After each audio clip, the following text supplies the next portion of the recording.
Amy Kelly here, and in today's video I'm going to be talking about can you learn more than 2 languages at the same time, and talking about a few things around that. So can you learn 2 languages at the same time?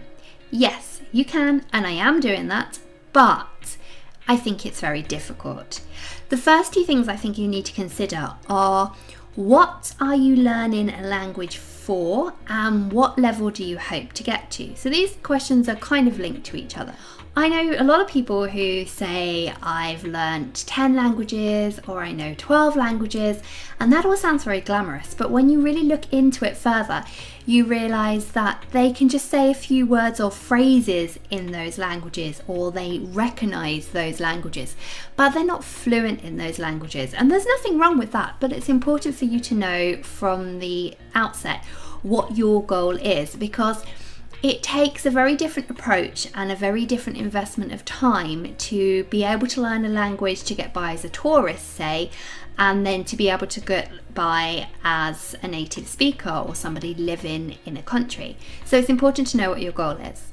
If you want to learn 2 languages to the point of being proficient enough to be able to conduct your day, then I already think 2 languages is too much, and I really do think that you should concentrate on just 1 language at a time. And I would recommend concentrating on 1 language for 1 to 2 years, and then once you've done that, then starting your second language. And that goes with learning multiple languages as well. The next thing to consider is what languages are you going to learn?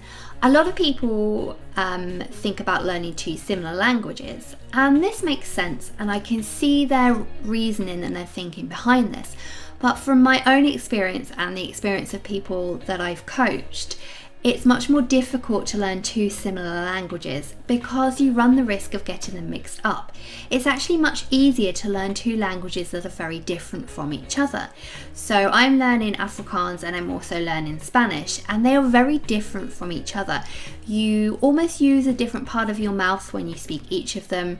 They sound very different, and the structure is very different, and I've never gotten the 2 muddled up because you just can't. So it's much easier to learn 2 languages that are different from each other than to say learn Spanish and French together, or Spanish and Italian. When you learn 2 languages at the same time, I would recommend picking 1 easy language and 1 difficult language, and then spending 80% of your time on the more difficult language and 20% of your time on the easier language. Now, I can't tell you what's going to be a difficult language or an easy language for you, because it's all very relative, and it depends what your native language is, what languages you've learnt in the past, and just what languages you're interested in. So for example, as a native English speaker, French is in, I think, the top 5 easiest languages for me to learn. I don't agree with that at all. I struggled so much with French, and a lot of that was my motivation, and just that I'm really not interested in French. And something which should be a more difficult language for me to learn, I found much easier. So don't always don't always listen to what other people say about what should be an easy language or what should be a difficult language for you. Don't be put off if somebody says, oh, you're a native English speaker, so Japanese is going to be really difficult for you. Might not be. You might love it and you might do really well. So don't let other people's perceptions hold you back. When planning your study sessions, work out whether or not you're best doing the languages separate from each other. So if you're best working on 1 language in the morning and then the other language in the afternoon, or whether, like me, you're best doing the 2 languages together.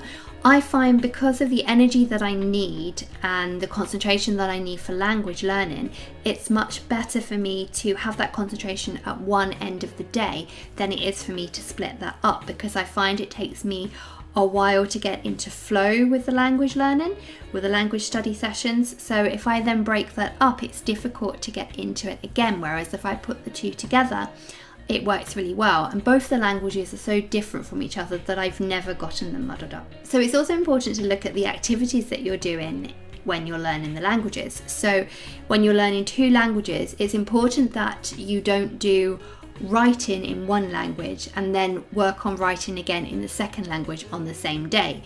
Because one of the most important things in language learning is variety. So I would recommend working on writing exercises in the one language and then on that same day working on listening in the other language. If you want to learn more than one language, say over the course of your lifetime you're wanting to learn 5 or 10 languages, which is a fantastic goal to have, then what I would recommend doing is picking 2 languages at a time, spending 2 years on those 2 languages, and then after the 2 years learning your 3rd and 4th language.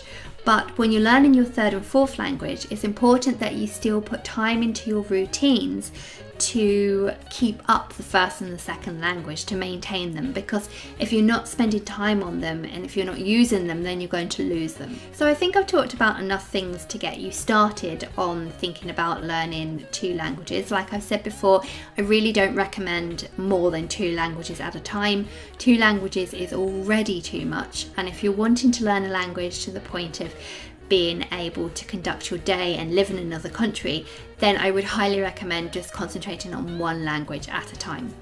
If you have anything to say around this, any tips or tricks, or there's any questions, then please do leave a comment down below, or you can also email me at kelly@fruitfulfunfluent.com, or you can head over to my site www.fruitfulfunfluent.com.